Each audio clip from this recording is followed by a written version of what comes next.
Hello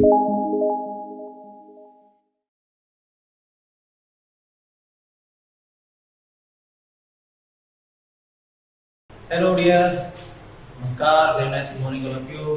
आज का जो टॉपिक है हमारा शैक्षिक प्रबंधन। डियर स्टूडेंट, आप लोगों ने शैक्षिक के बारे में पहले पढ़ा है। शैक्षिक क्या है? ये शब्द जो है हालांकि शिक्षा से जुड़ा हुआ है। जब हम एक कक्षा में किसी भी सब्जेक्ट के बारे में जो स्टडी करते हैं, वो कोई भी विषय हो सकता है, कोई भी टॉपिक हो सकता है, तो वो एजुकेशनल मैनेजमेंट के थ्रू इम्प्लीमेंट होता है। शैक्षिक प्रबंधन के द्वारा ही गतिशील होता है।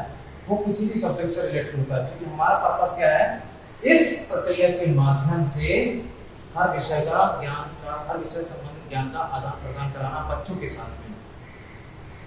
साथ में इंटरैक्टिव मेथड के द्वारा, बच्चों के साथ में कम्युनिकेशन मेथड के द्वारा बच्चों को हर सब्जेक्ट के बारे में, हर सब्जेक्ट से रिलेटेड नॉलेज का इम्प्लीमेंट कराना, नॉलेज का ट्रांसप्रेशन कराना। तो इस तरीके से ये जो प्रक्रिया देखने को मिलती है, ये जब प्रक्रिया होती है, किसी विषय से संबंधित आदान प्रदान होता है, वार्तालाप होती है, तो इसे कहते हैं शैक्षिक प्रक्रिया। शैक्षिक प्रक्रिया, तो इसे कहते हैं शैक्षिक प्रक्रिया।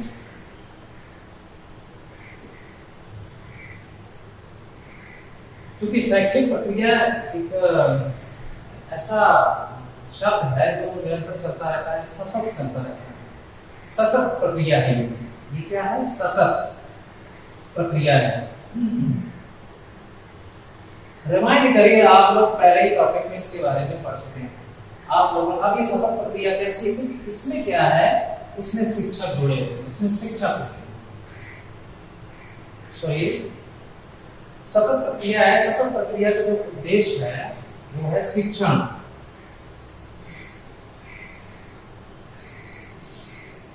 शैक्षिक से बात हुई, शैक्षिक से शैक्षिक प्रक्रिया होती है। शैक्षिक का मतलब क्या है? दो सब्जेक्ट के बीच में होने वाली वार्तालाप, दो सब्जेक्ट के बीच में होने वाले इंटरेक्शन, दो सब्जेक्ट के बीच में जो इंटरेक्ट होता है, वार्तालाप होती है, बातचीत होती है, वो शैक्षिक प्रक्रिया के माध्यम से होती है। और ये प्रक्रिया ऐसी होती है, कक्षा में सतत प्रक्रिया होती है। सतत प्रक्रिया के रूप में गतिशील होती है, निरंतर चलने वाली प्रक्रिया है, मॉर्निंग टू इवनिंग असेंबली तक। अब इसमें ये जो प्रक्रिया होती है, तो इस प्रक्रिया का जो प्रारूप होता है वो होता है शिक्षण। अब इसमें क्या है, इस शिक्षण में शिक्षक होते हैं, शिक्षण में शिक्षक, क्योंकि शिक्षण प्रारूप होता है कक्षा कक्ष में, बच्चे बैठे हैं, टीचर बैठे हैं, तो इस बीच में जो बातचीत होती है, तो एक रूपरेखा देखने को मिलती है, नया रूप देखने को मिलता है, वो होता है शिक्षण। अब शिक्षण में शिक्षक, क्योंकि जो माध्यम होते हैं, जो मैसेंजर होता है, इसको बोलते हैं मैसेंजर, संदेशवाहक।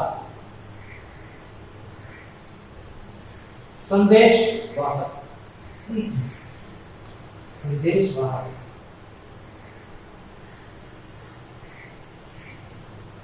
और सुविधादाता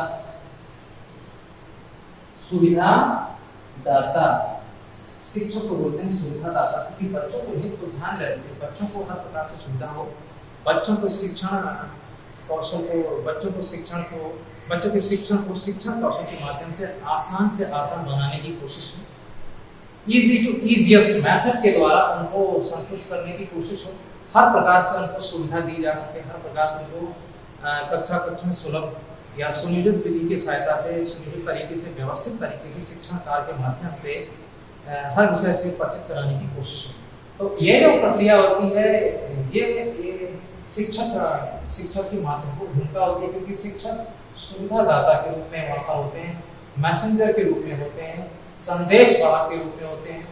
एक विषय का ज्ञान का, एक विषय संबंधित ज्ञान का आदान प्रदान का एक बहुमूल्य और बहुमुखी माध्यम होता है शिक्षक। और ये मैसेज किसके लिए ट्रांसफर होता है? मैसेज ट्रांसफर होता है छात्र के लिए, जैसे छात्री के लिए ये मैसेज ट्रांसफर होता है छात्र के लिए या शिक्षार्थी के लिए, जिससे उनके प्रश्न पोषण पर भी बल मिले। प्रश्न पोषण पद्धति की सहायता से उनकी मेंटल एक्टिविटी को एक्टिव किया जा सके। मन मस्तिष्क गतिविधि के माध्यम से, मनोवृत्ति गतिविधि के माध्यम से बच्चे जो है ज्ञान से अपने आप को जोड़ सके। तो ये शिक्षक माध्यम जो होते हैं छात्रों को हर विषय या विषय से पूरी तरह से जोड़ने की कोशिश करते हैं। अब विषय से जोड़ने की जो कोशिश होती है उसमें भी आधार होता है। वो आधार क्या होता है? वो आधार होता है पाठ्यक्रम। वो आधार होता है पाठ्यक्रम, करिकुलम। अब ये देखिए शैक्षिक प्रक्रिया किस तरीके से चलती है और शैक्षिक प्रक्रिया से जो आवश्यक तत्व है, जिनके माध्यम से, जिनकी सहायता से शैक्षिक प्रक्रिया गतिशील होती है।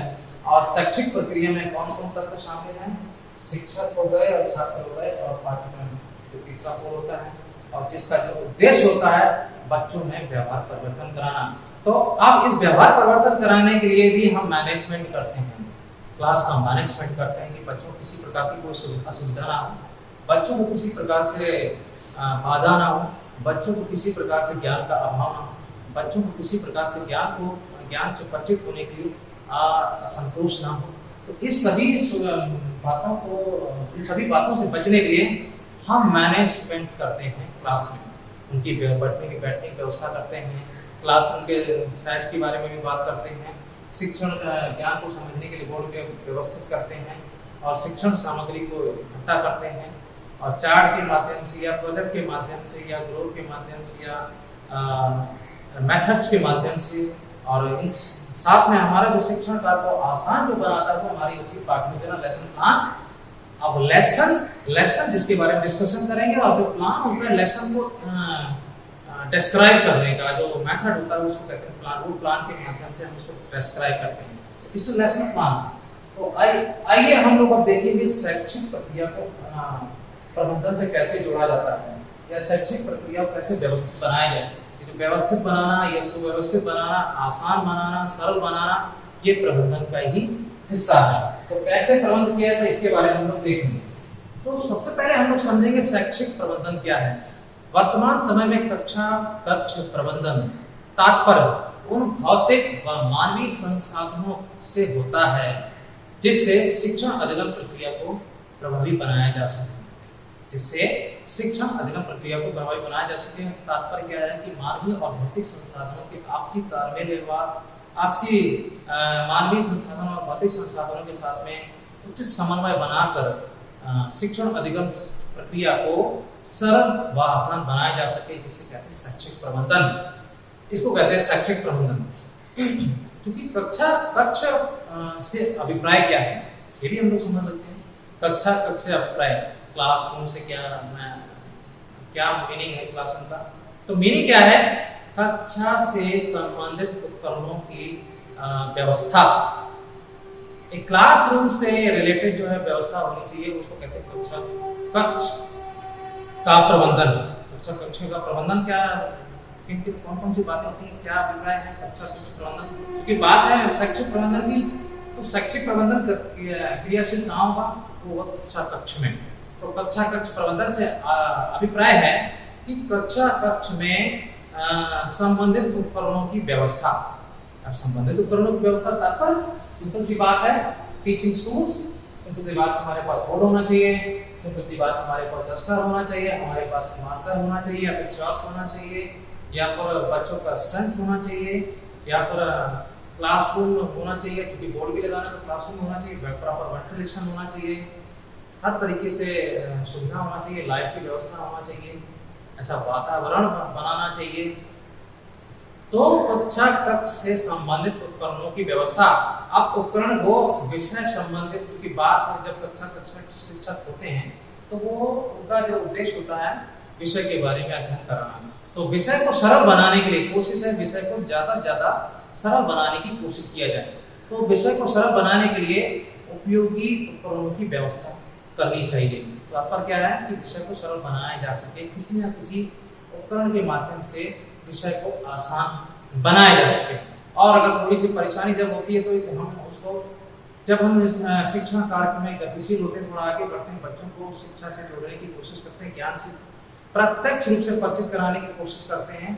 जहाँ पर बच्चे शायद असुविधा भी महसूस कर रहे हैं तो वहाँ पर हम लर्निंग कॉर्नर की व्यवस्था करते हैं, जहाँ पर उस विषय को बोरिंग विषय को आसान बनाने की कोशिश होती है। ठीक है, तो कक्षा कक्ष प्रबंधन का उद्देश्य क्या है? आइए हम लोग पढ़ते हैं कक्षा कक्ष प्रबंधन का कक्षा कक्ष प्रबंधन का उद्देश्य। कक्षा कक्ष प्रबंधन का उद्देश्य क्या है? कक्षा कक्ष में शैक्षिक वातावरण का स्वच्छ निर्माण करना है। कक्षा कक्ष में शैक्षिक वातावरण का स्वच्छ निर्माण करना है।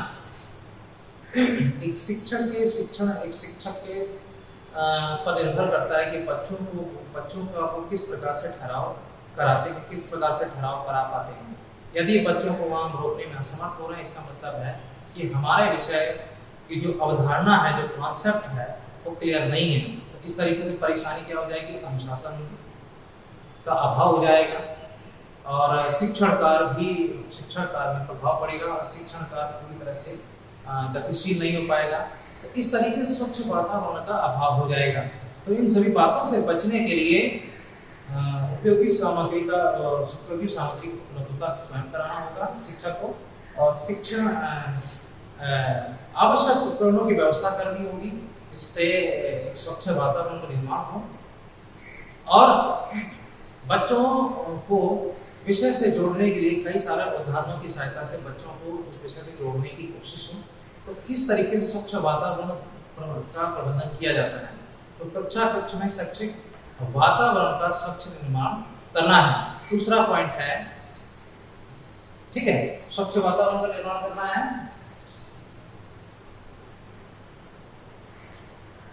ये उद्देश्य निर्माण करना है, ये पहला पॉइंट है। ठीक, आगे देखेंगे हम लोग थोड़ा सा कि कक्षा को प्रबंधन का मुख्य कक्षा से संबंधित तथ्यों के बीच समन्वय स्थापित करना चाहिए।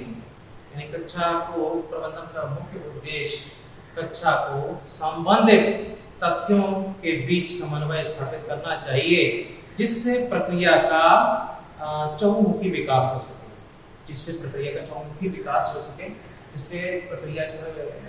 प्रक्रिया में किसी प्रकार का अवरोध ना हो, जिससे प्रक्रिया निरंतर गतिशील रहे और जो हमारा उद्देश्य है व्यवहार परिवर्तन कराना वो होता रहे। तो इम्पोर्टेंट बात है कि कक्षा कक्ष मुख्य जो उद्देश्य है वो संबंधित तथ्यों के बीच समन्वय स्थापित करने के बाद जो भी आवश्यक तथ्य है उनके आपस में समन्वय स्थापित करने के साथ में जिस समन्वय स्थापित करना जिससे प्रक्रिया का चहुमुखी विकास हो सके। दूसरी बात है कि शिक्षण अधिगम प्रक्रिया को सरल एवं प्रभावशाली बनाना। शिक्षण अधिगम प्रक्रिया को उद्देश्य क्या है? शिक्षण अधिगम प्रक्रिया को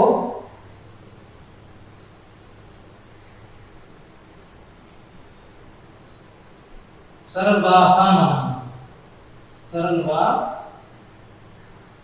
आसान बनाना, क्योंकि एक क्लास में मंद बुद्धि के बच्चे भी होते हैं, औसत बुद्धि के भी बच्चे होते हैं, बहुत अच्छी बुद्धि के भी बच्चे होते हैं, प्रभावशील बुद्धि के भी बच्चे होते हैं। हर बच्चे का बौद्धिक स्तर अलग अलग है, हर बच्चे का मानसिक स्तर अलग अलग है, हर बच्चे का ज्ञान का स्तर अलग अलग है, हर बच्चे की रुचि का स्तर अलग अलग है, हर बच्चे का जीवन शैली अलग अलग है, हर बच्चे की बातचीत करने का तरीका अलग अलग है। लेकिन हम शिक्षक का जो उद्देश्य होता है, जो शिक्षक का ड्यूटी है, तो टीचर की ड्यूटी क्या है कि हर बच्चे को उस टॉपिक के साथ में कनेक्ट कराना, हर बच्चे का आपस में इक्वलिटी मेंटेन करना, समानता स्थापित करना, और उसमें लगना चाहिए कि एक समान बच्चे हैं जिसमें सभी बच्चों की सहभागिता उपयोगी है। तो हर बच्चे को इस विषय के साथ में जोड़ने की कोशिश करना या विभिन्न विषय के साथ में जोड़ने की कोशिश करना। तो इस तरीके से वातावरण का निर्माण करना। अगर एक समान बच्चे या सभी बच्चे उस विषय के साथ में जोड़ जाते हैं तो इसको कहते हैं स्वच्छ वातावरण का निर्माण करना। तो सरल व आसान बनाना शिक्षण अधिगम प्रक्रिया को आगे हम लोग देखेंगे, इसी उद्देश्य में देखेंगे। शैक्षिक प्रबंधन की बात हो रही है तो शैक्षिक प्रक्रिया को सरल व आसान बनाना, सुनियोजित बनाना, व्यवस्थित करना, ठीक है, जिससे शिक्षण कार्य प्रभावशाली व सरल हो सके, आसान हो सके। बच्चों को विषय से संबंधित अध्ययन करने में आसानी हो। इमिटेशन मेथड के द्वारा स्तर बाय स्तर उनको ज्ञान के प्रत्येक स्तर से प्रत्यक्ष रूप से परिचित कराना, इसको कहते हैं सरल व आसान बनाना। शिक्षण प्रक्रिया को सरल व आसान बनाना। तो कक्षा का प्रबंधन मुख्य उद्देश्य भौतिक तथा मानवीय संसाधनों का प्रयोग करना। कक्षा का मुख्य उद्देश्य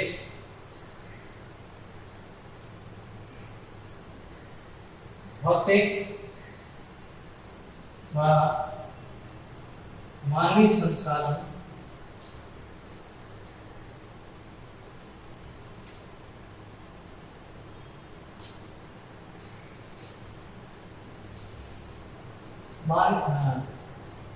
कक्षा कक्ष प्रबंधन का जो मुख्य उद्देश्य है भौतिक तथा मानवीय संसाधनों का प्रयोग करना, मानवीय संसाधनों का प्रयोग करना।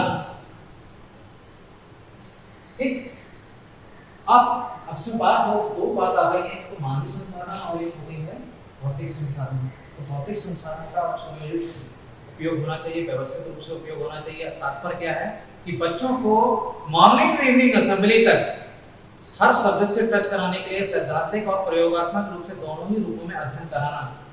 ठीक है, थ्योरेटिकल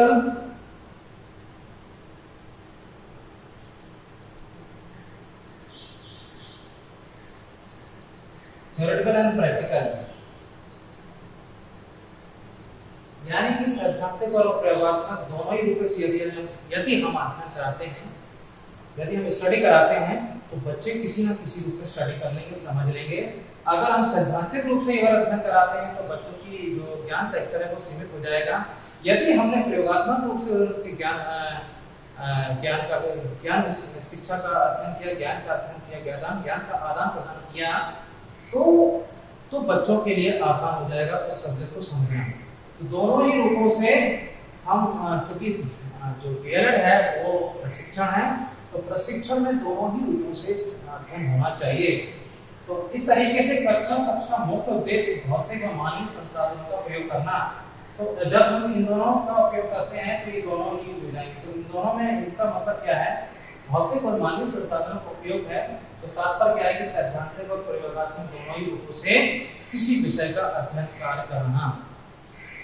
अब और आसान अगर समझेंगे तो उसमें क्या है कि बच्चों को सब्जेक्ट से रिलेटेड लैब में लेकर जाना, या व्यावसायिक अगर विषय है तो वहाँ पर लेकर जाना। अगर उनका इंटरेस्ट के अकॉर्डिंग भी उनको लीड करना है, क्योंकि इंटरेस्ट के अकॉर्डिंग लीड करना है। जो लीड का वर्ड आ गया यहाँ पर, टीचर सबसे अच्छा नेतृत्व करता होता है। और कहा भी जाता है कि सबसे अच्छा नेतृत्व करता कौन है, तो उसमें नाम आता है शिक्षक। क्योंकि शिक्षक क्या है, हर विषय से संबंधित बच्चों को लीड करने की कोशिश करते हैं, नेतृत्व करते हैं। तो अब भौतिक और मानवीय संसाधनों का प्रयोग करना तात्पर्य क्या है कि बच्चों को विषय संबंधित भौतिक संसाधनों के साथ में शिक्षण कार्य कराना। क्योंकि मानवीय संसाधन शिक्षक है, तो भौतिक संसाधन के साथ में शिक्षण कार्य को संपादित करना, विषय को भौतिक के साथ में भी जोड़ना। कंप्यूटर पढ़ना है तो हम अगर कंप्यूटर थ्योरी अगर क्लास में पढ़ाएंगे तो वो इतना क्लियर नहीं होगा। म्यूजिक अगर पढ़ना है तो हम क्लास में वो गाना सिखाएंगे तो वो भी क्लियर नहीं हो पाएगा। जब तक हम उनके साथ में संबंधित विषय के उपकरणों की व्यवस्था नहीं करेंगे तो कक्षा कक्ष या क्लासरूम जो है इफेक्टिव नहीं होगा, प्रभावशाली नहीं होगा, बल्कि प्रभावहीन हो जाएगा। बिना उपकरण की सहायता से, बिना उपकरण के यदि हम विषय का अध्ययन कराते हैं तो कक्षा कक्ष का जो आशय है, जो उद्देश्य है, वो इनकम्प्लीट हो जाएगा, बल्कि अपूर्ण ही रहेगा। तो भौतिक व मानवीय संसाधनों का प्रयोग करना है, ये उद्देश्य है शैक्षिक प्रबंधन का। आगे बढ़ेंगे हम लोग थोड़ा सा।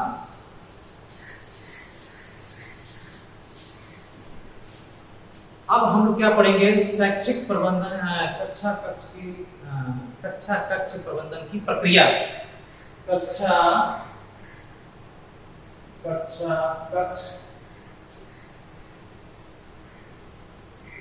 प्रबंधन की प्रक्रिया से पहला पॉइंट है वातावरण, पहला पॉइंट है वातावरण, इन्वायरमेंट।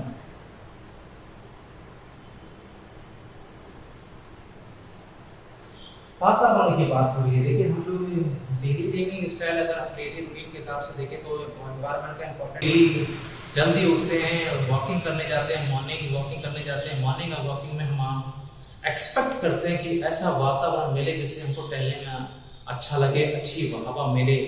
तो अच्छी हवा मिले तो उसी तरीके से हम मैनेज भी करते हैं अपने आप को, शेड्यूल को मैनेज करते हैं, शेड्यूल का मैनेजमेंट करते हैं कि 5 से 6 बजे के बीच उठना है, 5 बजे उठना है और 5 से 6 या 7 बजे तक का जो टाइम है इसमें हमें वॉकिंग करना है और एक्सरसाइज भी करना है। तो उस तरीके से हम अपने आप में अपने लिए अपने डेली रूटीन लाइफ को कंफर्टेबल बनाने के लिए वातावरण की व्यवस्था खुद करते हैं। और एक तो हम अपने अंदर वातावरण बनाते हैं और एक बार वातावरण के साथ में भी समन्वय स्थापित करते हैं जहां पर हम डेली रूटीन एक्टिविटी को इम्प्लीमेंट करते हैं। तो बात यहाँ पर हो रही है शैक्षिक प्रबंधन की। तो यहाँ पर जो शब्द आया वो है वातावरण। तो शैक्षिक प्रक्रिया को आसान व सरल बनाने के लिए कक्षा कक्ष एकमात्र ऐसा स्थान है जहां पर उस विषय को सरल व आसान बनाया जा सकता है। तात्पर्य क्या है कि किसी विषय का अध्ययन कराने के लिए कक्षा कक्ष ही एक ऐसा स्थान है जहां पर यूं कहते हैं कि एक सबसे सुंदर स्थान है जहां पर हम किसी विषय का अध्ययन करते हैं। और ऐसा अनुभव करना चाहिए, हर टीचर को ऐसा अनुभव करना चाहिए कि क्लास ही एक ऐसा प्लेस है जहां पर एक सबसे अच्छा हम जहां पर सबसे अच्छी बात कर सकते हैं, क्योंकि दो ही टॉपिक के बीच में बात होती है।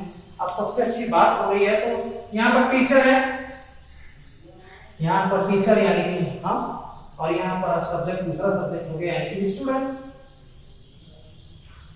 तो टीचर को फील करना चाहिए कि क्लास ही एक ऐसा प्लेस है जहां पर सबसे अच्छी बात हो सकती है। और बात होगी विषय संबंधित बात होगी तो किसी विषय को सरल और आसान बनाने के सबसे सुंदर स्थान क्लास ही होता है। तो यदि इस तरीके से हम अनुभव करेंगे तो अनुभव करने के बाद विषय को रुचिपूर्ण तरीके से विषय का अध्ययन करेंगे, लोकप्रिय तरीके से अध्ययन करेंगे, आवश्यकता के अनुसार नवीन आयामों के साथ में हम विषय का अध्ययन करेंगे, सुनियोजित तरीके से विषय का अध्ययन करेंगे, कई सारे उदाहरणों की सहायता से हम उस विषय का अध्ययन करेंगे जिससे बच्चे अपनी रुचि अनुरूप उस विषय से अपने आप को जोड़कर रखेंगे और जिससे क्लास में अपने आप एक स्वच्छ वातावरण का निर्माण हो जाएगा। और इस स्वच्छ वातावरण का निर्माण करने के लिए शिक्षक को मैनेज करना होगा कि उस टॉपिक के बारे में किस तरीके से स्टडी किया जाए। अब उस टॉपिक के बारे में टीचर के पास में कई सारा क्वेश्चन भी होना चाहिए, कई सारे क्वेश्चन होना चाहिए और कई सारे क्वेश्चन होने के साथ साथ में एग्जाम्पल होना चाहिए, आंसर भी होना चाहिए। और उस सब्जेक्ट को आसान बनाने के लिए रिलेटेड इक्विपमेंट होना चाहिए, शैक्षिक उपकरण भी होना चाहिए। किसी ना किसी उपकरण की सहायता से बच्चा आसानी से उस विषय का अध्ययन कर ले। और जब ये प्रक्रिया इस तरीके से निरंतर चलेगी तो अपने आप ही ऑटोमेटिकली एक प्योर एनवायरनमेंट बन जाएगा, जिसमें जो हमारा टॉपिक है कक्षा कक्ष प्रबंधन की प्रक्रिया में जो पहला जो वर्ड आया हुआ है वातावरण। तो तात्पर्य यही है कि कक्षा कक्ष एक ऐसा मात्र सुंदर स्थान है जहां पर अच्छी शिक्षण अधिगम प्रक्रिया को आसान बनाया जा सकता है। ठीक है, दूसरा पॉइंट है उचित आकार। उचित आकार, अब बात है शैक्षिक प्रबंधन की, तो शैक्षिक प्रबंधन की बात है, शैक्षिक प्रबंधन से जुड़ा है शैक्षिक प्रक्रिया। तो शैक्षिक प्रक्रिया कहां पर हो रही है? शैक्षिक प्रक्रिया हो रही है कक्षा में, अच्छा कक्ष में, क्लासरूम में। तो क्लासरूम का साइज भी प्रॉपर होना चाहिए, उचित आकार होना चाहिए, मानक के अनुसार होना चाहिए। सेंट्रल स्कूल के लिए क्लासरूम अलग होता है, प्राइमरी सेक्शन के लिए क्लासरूम अलग होता है। प्राइमरी सेक्शन के हिसाब से क्लासरूम का डिवाइडेशन होता है, 3 या 4 क्लास होती हैं। ऑपरेशन ब्लैक बोर्ड के अकॉर्डिंग, राष्ट्रीय शिक्षा नीति के अनुसार उसी तरीके से सेंट्रल स्कूलों में भी क्लास का साइज अलग होता है, जहाँ पर 2 दरवाजे और कई खिड़कियां होती हैं, पंखे लगे होते हैं, प्रॉपर वेंटिलेशन होता है। ठीक उसी तरह से डिग्री कॉलेज में भी या ट्रेनिंग स्कूल या ट्रेनिंग कॉलेज में भी, क्योंकि आपका उद्देश्य डीएलएड पढ़ना, आपका उद्देश्य डीएलएड है, तो डीएलएड से रिलेटेड भी उचित आकार की कक्षा कक्ष की व्यवस्था होनी चाहिए।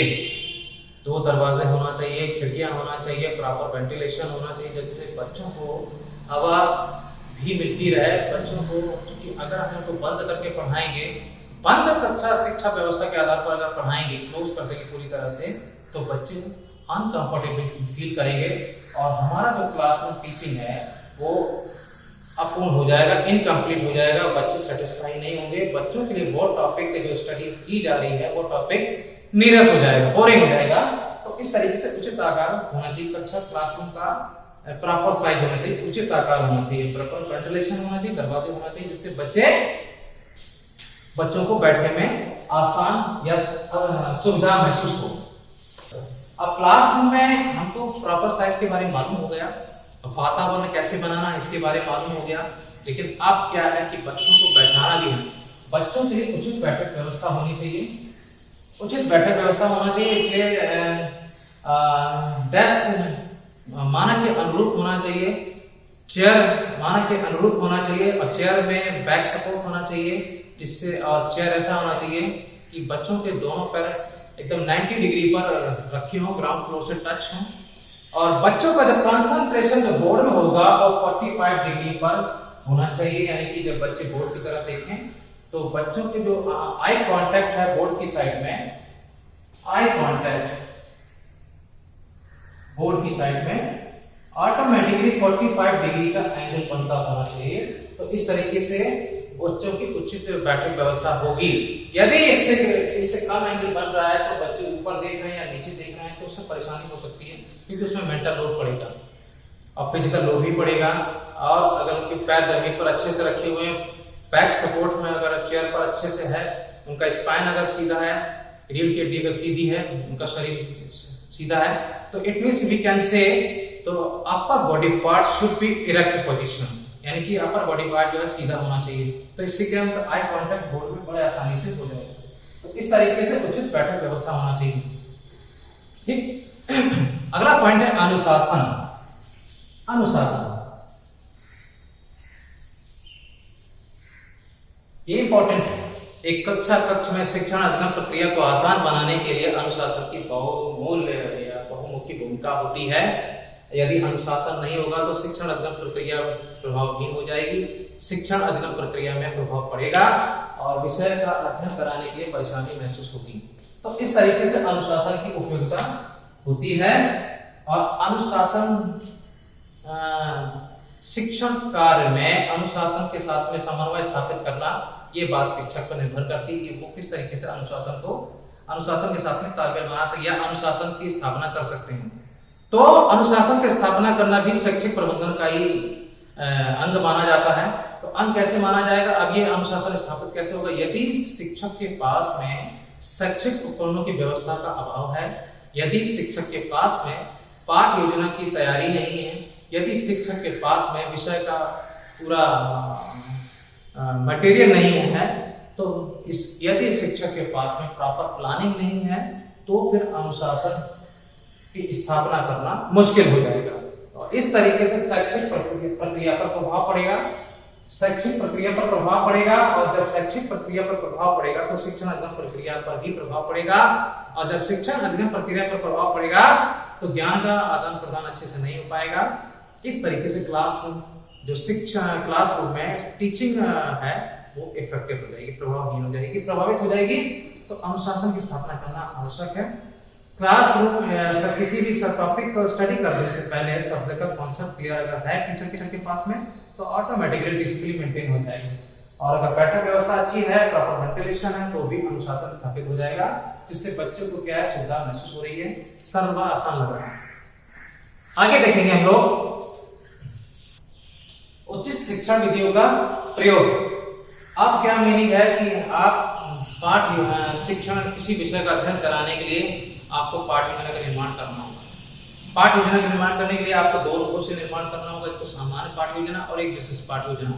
सामान्य पाठ योजना भी स्पष्ट है कि आपका वो बच्चे क्या है, आपकी हर गतिविधि का अवलोकन कर रहे हैं, ऑब्जर्वेशन कर रहे हैं, और आप भी यानी कि शिक्षक भी बच्चों का अवलोकन कर रहे हैं। क्योंकि 50 बच्चे बैठे हैं, हालांकि अब क्लासरूम टीचिंग में हर बच्चे का अगर अब उनको सारे बच्चों को जोड़ने के लिए उनको कॉन्सेप्ट क्लियर करना होगा और स्टेप बाय स्टेप सब्जेक्ट को स्टडी कराना होगा। तो ये मेथड है। इस तरीके से यदि हम चलते हैं तो हर बच्चे का कंसंट्रेशन बोर्ड पर मेंटेन हो जाएगा। और इस तरीके से ये जो किसी टॉपिक का स्टडी कराना ये जो प्रोसेस है, ये एक मेथड होता है कि स्टेप बाय स्टेप सब्जेक्ट को क्लियर करना। तो स्टेप बाय स्टेप ये हम सब्जेक्ट को क्लैरिफिकेशन करते हैं, स्पष्ट धारणा देते हैं, अवधारणा के साथ में स्पष्ट करते हैं। तो इसको कहते हैं शिक्षण विधियों का प्रयोग। तो शिक्षण विधियों का प्रयोग, एक तो आपके पास आवश्यक सामग्री की उपलब्धता होनी चाहिए, एक आपके पास प्रॉपर प्लानिंग होना चाहिए कि क्लास में एंटर करने के बाद क्लास को किस तरीके से स्टार्ट करना है, ये आपको मैनेज करना होगा, आपको व्यू रचना करना होगा, स्ट्रेटेजी बनाना होगा। और आप तकनीकी सहायता से शिक्षण विधियों का प्रयोग करना आना चाहिए। आप चूंकि जो आज की जो शैक्षिक विधि है, तो ये क्या है, नवीन आयामों के आधार पर है, नवीन विधियों के आधार पर संचालित है। तो आधुनिक उपकरणों की सहायता से ही कक्षा प्रबंधन करना आना चाहिए।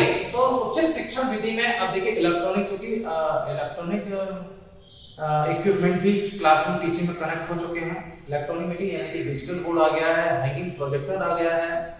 तो ये क्या है, इलेक्ट्रॉनिक उपकरण है।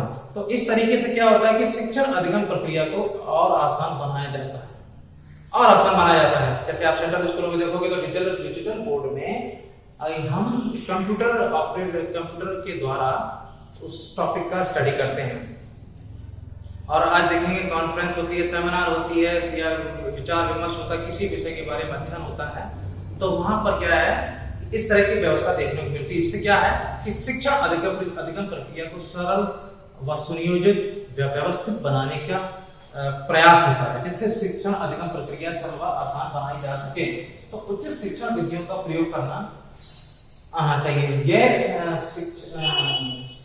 शैक्षिक प्रक्रिया कक्षा प्रबंधन का प्रक्रिया में एक अगला टॉपिक है, उचित शिक्षण विधियों का प्रयोग। तो आपके लिए जो आवश्यक बात है वो है कि पाठ्य योजना का निर्माण करना।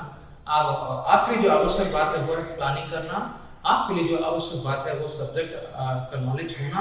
आपके लिए जो आवश्यक बात है सब्जेक्ट से रिलेटेड आवश्यक उपकरणों की उपलब्धता कराना, और आपके आवश्यक है उदाहरणों की व्यवस्था भी खुद कराना।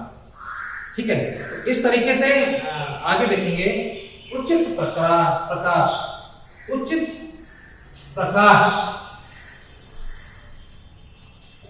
लाइट का भी इम्पोर्टेंट है। हम बंद क्लासरूम का, यानी कि हमारा जो कक्ष है खुली योजना के आधार पर संचालित होना चाहिए।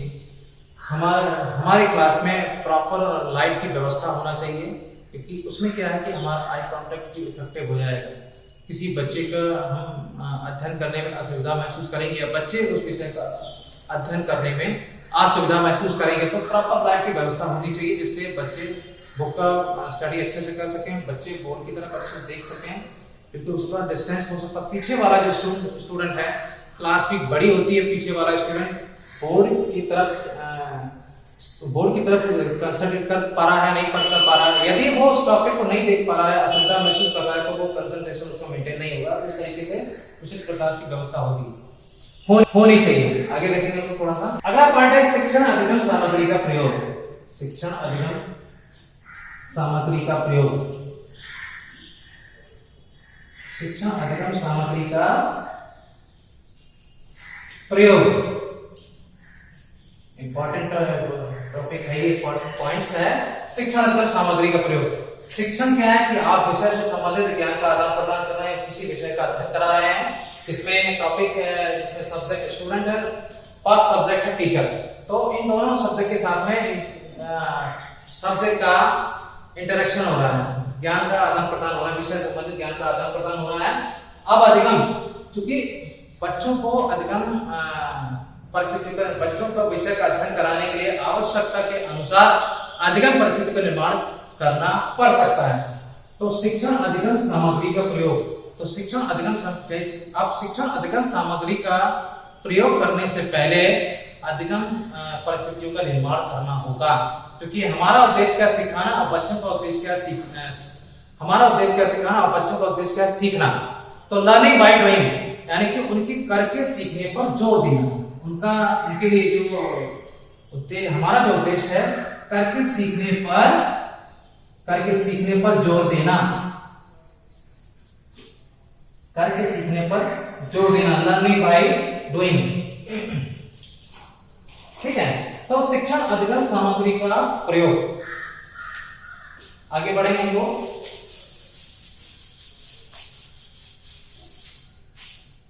बच्चों को सैद्धांतिक के साथ साथ में सैद्धांतिक प्रक्रिया को प्रयोगात्मक प्रक्रिया के रूप में परिवर्तित कराना। इस तरीके से किसी विषय का अध्ययन, अगर हम शिक्षक पर निर्भर करता है, किसी विषय का अध्ययन दोनों ही रूपों में कराना, सैद्धांतिक और प्रयोगात्मक रूप में। सैद्धांतिक हम थ्योरेटिकल स्टडी तो कर ही रहे हैं और हम उनके लिए लर्निंग प्लेटफॉर्म का भी कंस्ट्रक्शन करेंगे, यानी अधिगम सामग्री, अधिगम पद्धति का निर्माण करेंगे और तत्पश्चात शिक्षण अधिगम सामग्री का प्रयोग करने के साथ में हम उस विषय का अध्ययन करेंगे। तो ये कक्षा प्रबंधन की प्रक्रिया है। अगला टॉपिक है छात्र सहभागिता।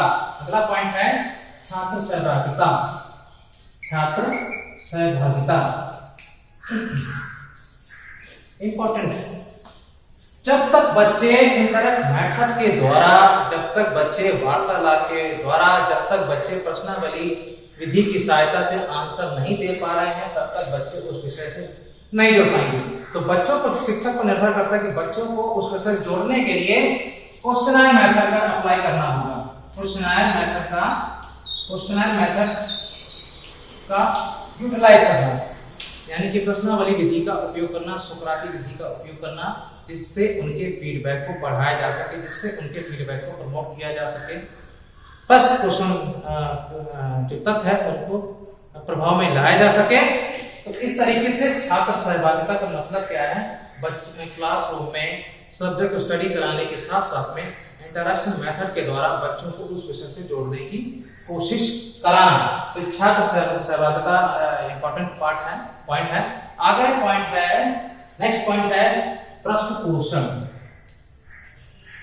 प्रश्न पोषण, अगर इसको हम सरल भाषा में अलग अलग कर देते हैं तो प्रश्न अलग हो जाएगा, पोषण अलग हो जाएगा, यानी कि पेस्ट एंड न्यूट्रिशन। हिंदी में ऐसे बहुत सारे शब्द हैं जो जटिल हैं, लेकिन अगर उनको अलग अलग कर देते तो उन दोनों का मीनिंग अलग अलग हो जाएगा। इसको क्लियर करने के लिए आप जाइए संप्रेषण वाले विषय में। संप्रेषण विषय में देखा था आपने कि टीचर मैसेंजर होते हैं, मैसेंजर होता है और एंड कोड के माध्यम से टॉपिक को स्टडी कराते हैं। आपने पढ़ा था शायद, याद होगा। एंड कोड ये क्या है? टीचर के लिए मीडियम है और इस मीडियम की सहायता से लिखकर उस टॉपिक की स्टडी की जाती है, स्टडी कराया जाता है। ये टीचर स्टडी कराते हैं, यानी कि मैसेंजर स्टडी कराता है। एनकोड मेथड के द्वारा बोर्ड में लिखकर उस टॉपिक को स्टडी कराते हैं, जैसे कि हम कर रहे हैं यहाँ पर, ठीक है। और इस नेक्स्ट होता है रिसीवर, यानी कि प्राप्तकर्ता। रिसीवर होता है वहां पर जो उस मैसेज को रिसीव करना है। रिसीवर डीकोड मेथड मीडियम के द्वारा रिसीव करता है, देन आफ्टर फीडबैक करता है, देन आफ्टर फीडबैक, और फिर उसके बाद यहीं से आंसर अप्लाई होता है मैसेंजर के पास में, यहीं से फिर आंसर अप्लाई होता है मैसेंजर के पास में। तो उस प्रश्न पोषण को प्रभाव में लाना, वार्तालाप विधि की सहायता से बच्चों को सक्रिय बनाना, बच्चों को एक्टिव कराना, बच्चों का फीडबैक लेना जरूरी है, जिससे हर बच्चे का मूल्यांकन किया जा सके, हर बच्चे की रुचि का अध्ययन किया जा सके, हर बच्चे के बौद्धिक स्तर का आकलन किया जा सके। तो उसका फीडबैक लेना आवश्यक है। अगला पॉइंट देखेंगे लोग। नेक्स्ट पॉइंट इज प्रजातांत्रिक व्यवस्था। प्रजातांत्रिक व्यवस्था, प्रजातांत्रिक व्यवस्था, इसमें क्या है कि बच्चा फ्री है। पहले क्या होता था, जो स्कूली शिक्षा हुआ करती थी उसको गुरुकुल शिक्षा के नाम से जाना जाता था। तो डियर स्टूडेंट, पहले क्या था, प्राचीन भारतीय शिक्षा व्यवस्था में देखोगे कि पहले की व्यवस्था क्या हुआ करती थी, टीचर सेंट्रिक क्लास हुआ करती थी, गुरुकुल शिक्षा व्यवस्था हुआ करती थी। लेकिन आज क्या आधुनिक युग चल रहा है, इसमें क्या है कि लोकतांत्रिक व्यवस्था देखने को मिलती है, जिसको कहते हैं प्रजातांत्रिक व्यवस्था। तात्पर्य क्या है कि इसमें पहले गुरुकुल शिक्षा में एक तंत्रीय व्यवस्था लागू थी। इसमें स्टूडेंट मूक बधिर अवस्था में बैठे हुआ करते थे, किसी प्रकार से कोई इंटरफेयर नहीं कर सकता था। क्लास यानी शिक्षण कार्य के दौरान में किसी प्रकार से कोई गतिविधि नहीं कर सकता था, बोल नहीं सकता था, तो मूक बधिर अवस्था में वो बैठते थे। लेकिन आज क्या है, प्रजातांत्रिक व्यवस्था बनी हुई है, प्रजातांत्रिक व्यवस्था शिक्षण व्यवस्था जुड़ चुकी है। अब आज की जो शिक्षण व्यवस्था है, शिक्षण कार्य जो चलता है, उसमें एक तंत्रीय व्यवस्था, लोकतांत्रिक व्यवस्था और हस्तक्षेप, इन तीनों रूपों में शिक्षण कार्य होता है। इसमें क्या है कि पहले टीचर बोलेंगे तो उसमें एक तंत्रीय व्यवस्था क्रियाशील रहेगी, उसके बाद बच्चों में क्वेश्चनर मेथड के द्वारा बच्चों का फीडबैक लेने की कोशिश की जाती है, तो उसमें लोकतांत्रिक व्यवस्था लागू हो जाती है। बच्चे स्वतंत्र रूप से उस क्वेश्चन का आंसर देने की कोशिश करते हैं। उसके बाद में टीचर फिर से उस आंसर का स्टडी करता है, इवैल्यूएट करते हैं, उसके बाद वो उसको कहते हैं इंटरफेयर, और बच्चे भी फिर से उस आंसर में हस्तक्षेप करते हैं, जिसमें इस तरीके से शिक्षण कार्य में 3 प्रारूप देखने को मिलते हैं। तो आज जो पूरी व्यवस्था, एक तंत्रीय व्यवस्था खत्म हो चुकी है, यानी कि टीचर सेंट्रिक क्लास के बजाय चाइल्ड एजुकेशन सिस्टम चलता है, यानी कि चाइल्ड सेंट्रिक क्लास चलती है।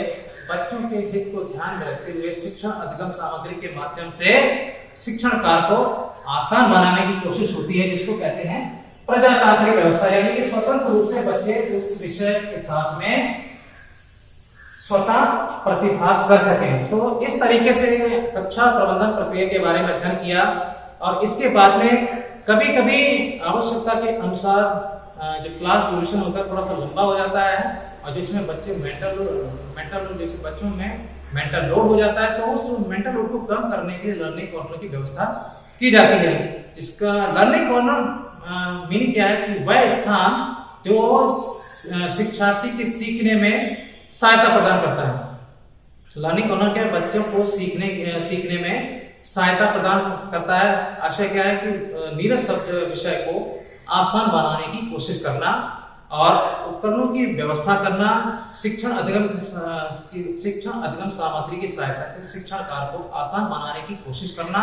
लर्निंग कॉर्नर में समस्त सामग्री सुव्यवस्थित व क्रम अनुसार रखी जाती है।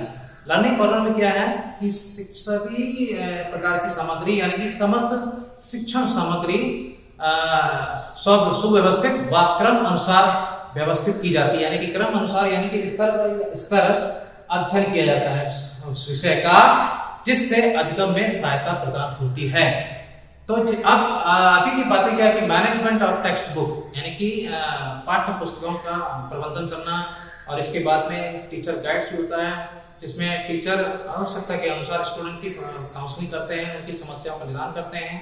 सबसे पहले उनकी समस्याओं को पहचान करने के बाद में रेमेडियल क्लास के थ्रू उनकी समस्या का समाधान करते हैं। और लास्ट टॉपिक है शब्दकोश का प्रबंधन। शब्दकोश का प्रबंधन क्या है, इसको भी स्टडी करना होता है, और ये इस सभी समस्याओं का जो अगर और आसान बनाया जाता है तो वो होता है पुस्तकालय, क्योंकि पुस्तकालय एक ऐसा तत्व है जिसमें प्राचीन भारतीय सभ्यता और नवीन भारतीय सभ्यता दोनों का हम तुलनात्मक अध्ययन करते हैं, व्यक्तिगत सुधार करते हैं, जीवन उपयोगी अन्य बातों का भी अध्ययन करते हैं, सरल बनाते हैं। तो इस तरह डियर स्टूडेंट, आज के टॉपिक में इतना ही काफी है। आज हम लोगों ने पढ़ा शैक्षिक प्रबंधन, जो कि बहुत ही इंपॉर्टेंट है, आप स्टडी करना। जो भी डाउट हो, कोई भी क्वेश्चन हो, आप कमेंट बॉक्स में मेंशन कर सकते हैं। तो आज का टॉपिक इतना काफी है। I hope you understand this topic. आशा करते हैं आज का टॉपिक आपको समझ में आया होगा। जो भी क्वेश्चन है आप मेंशन करिए कमेंट बॉक्स में।